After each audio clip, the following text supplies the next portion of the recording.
Hey everyone, I wanted to check in with the whole group and talk a little bit about SIP format and then give you a preview of Monday's video regarding what's left in the quarter. I want to try to take a little bit of the edge off as I know that we could all use that right now. I think that would be really helpful. Okay, let's just go through the whole system. Let's say you're using a source and you use the tool of www.mybib.com and you drop in your URL and it creates a works cited entry for you. So I use this symbol to exemplify a works cited entry. These are just the lines. And you may have learned that a works cited page has hanging indents. So instead of the indentation going in, like a paragraph, it comes out. Now here's why. Because what we want is for that little first part of the source to stick out so that when the reader is looking at your article, they can just literally use their finger and skim the side and see, okay, one source, and then it would be, two sources, and then three, and so on and so on. The other thing that's really great and intentional about this kind of formatting is it guides us for, if this goes at the end of the article in the works cited section, what goes in the article when you use that specific source. And so that is the parentheses for SIP format. So you're writing a little sentence from that source. This is your sentence, blah, blah, blah, blah, blah, blah. And then you leave some parentheses there. Okay. What goes in parentheses? It's the first thing listed in this works cited entry.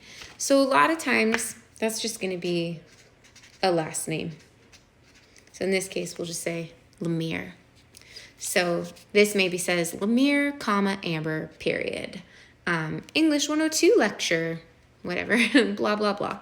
So then if I say, in Amber's class, we learned that blankety, blankety, blankety, blankety, parentheses, Lemire, period. Now, if you have page numbers or timestamps, those also technically go right here. And I am doing an MLA example right now.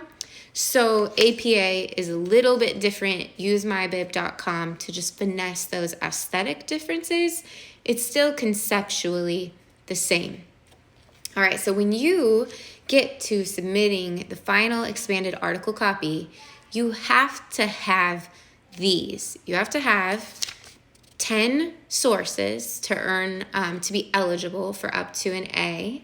If you have less than that, you're only eligible for a C, okay? So 10 sources. Make that a priority this next week. Just make sure you have all 10.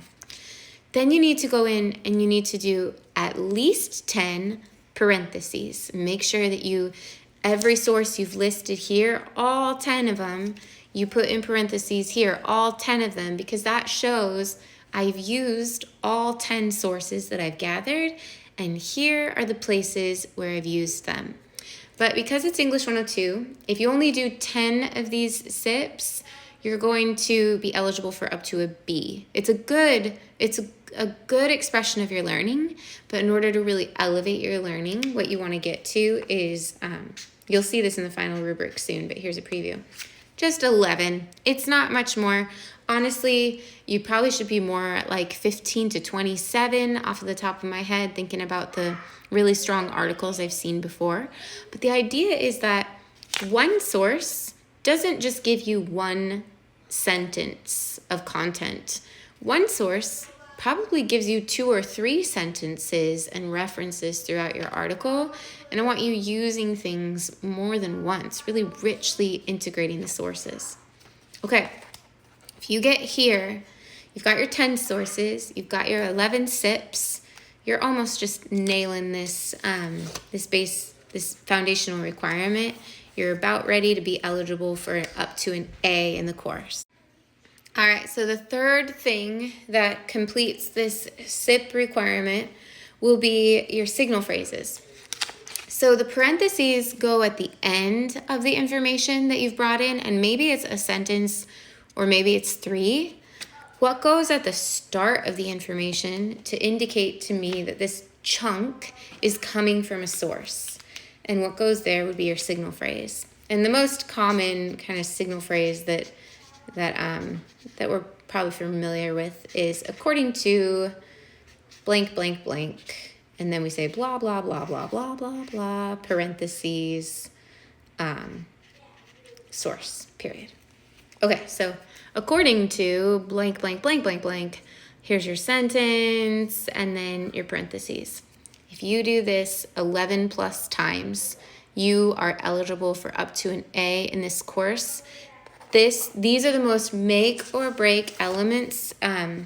So if you're sitting there looking at your article like, I'm not sure if it's good enough, I'm not sure how I'm going to do, honestly, I have designed this course to try to really make the passing based on just a few things that are essential.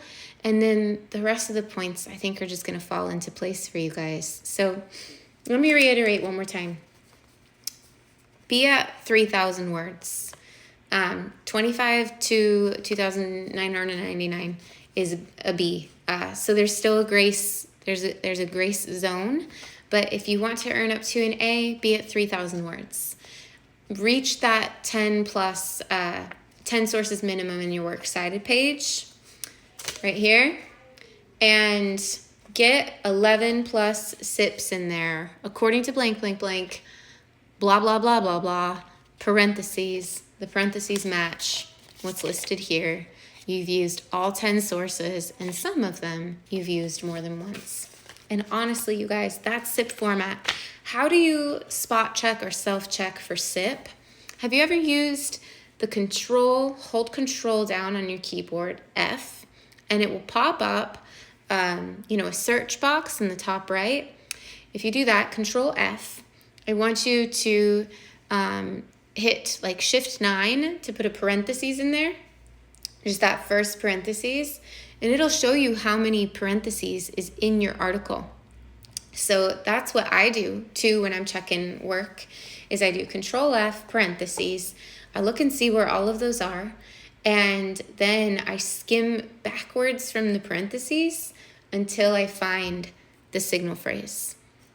So that's how you could self-check and do these counts. And if you are not at these bare minimum requirements, then that's how you should spend next week, really, really locking that in. Okay, since I'm already on it, let's talk about it. What else will you be assessed on in your final article? There are 30 points spread out across 2 categories, and that's all. So those 2 categories are using rhetorical knowledge to develop your compositions, and exercising voice. Okay, what does using rhetorical knowledge to develop your compositions mean? It means you have ethos.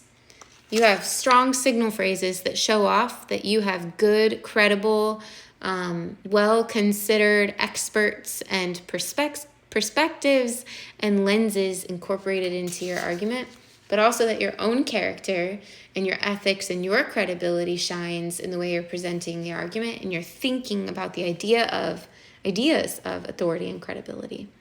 You're blending that with pathos, which means you're making emotional connections with your reader.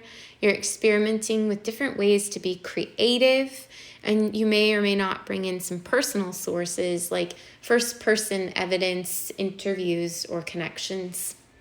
And finally, you're mixing that with the rhetorical appeal of logos.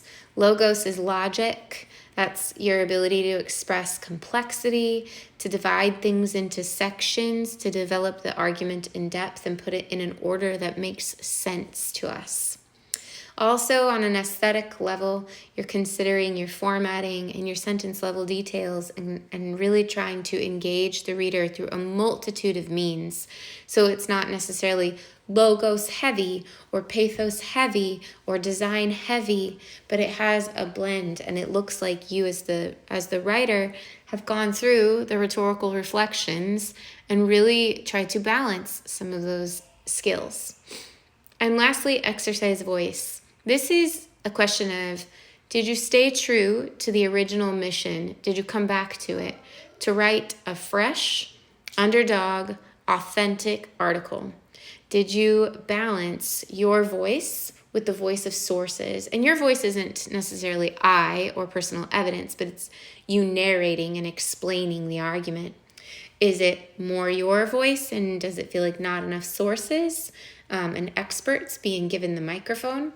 Or is it too much sources and not enough personal connection? Look for, creating balance there. And then did you practice sentence variety and grammar that enhanced meaning? And this is really important.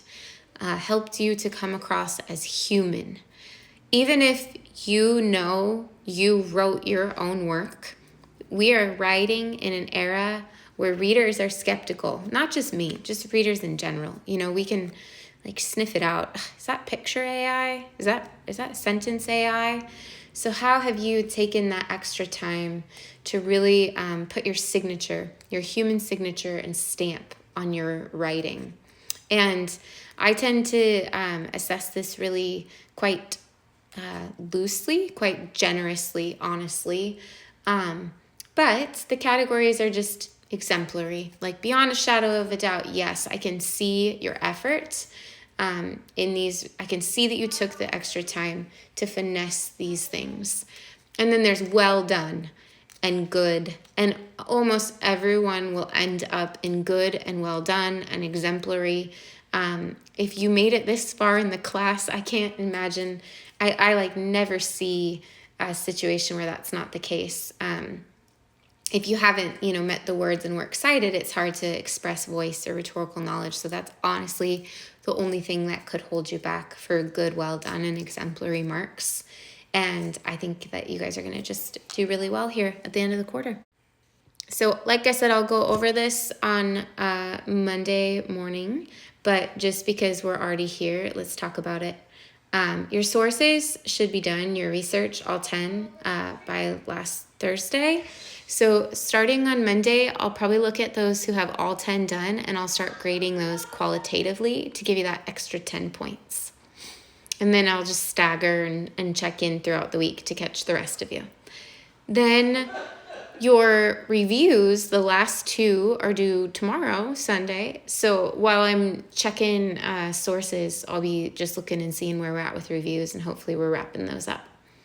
And lastly, your 4th rhetorical reflection is due on Tuesday night. And then that means you're basically done with this big rubric. But like I said, I'll check in throughout the week to kind of just be sure that I'm catching you guys as you're finalizing all of these elements. And then my plan is to just shut all of that down. We are done with expansion and revision. So just know that's my goal, is by Friday that we would be done with expansion and revision.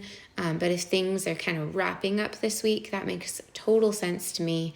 It's been a really challenging quarter, I think, for a lot of us personally, and even just being a member of this community, we can feel the challenges. So that gives you one additional week of the quarter to my goal is to give a final round of comments just to prepare you for that final rubric and really just enjoy your pieces, and then to give you time to drop in if you had any specific questions, like let's say it's about SIP or the minimum requirements. And really, that's it. I try as hard as I can to, I think you guys are right now finishing up the hardest part of the course, and then it's over, and then you get time to just know, okay, I did it. It's out of the way. And the rest of the quarter is really those last efforts to take pride in your work and make it, finalize it in ways that make you feel really good about what you've accomplished. So I think you're an amazing batch of exchangers, an amazing group. I'm really impressed by your resilience and persistence and creativity and the way you're invested. And I just really value each and every single one of you, whether you're falling behind, getting ahead, staying caught up. That doesn't matter so much to me. I'm just rooting for all of you to be successful this quarter. And I hope that this video gives you some peace and calm as we get to the end of the quarter, and preps you to, like I said, feel that sense of pride in your work. Can't wait to see what you guys are finishing as we near the end.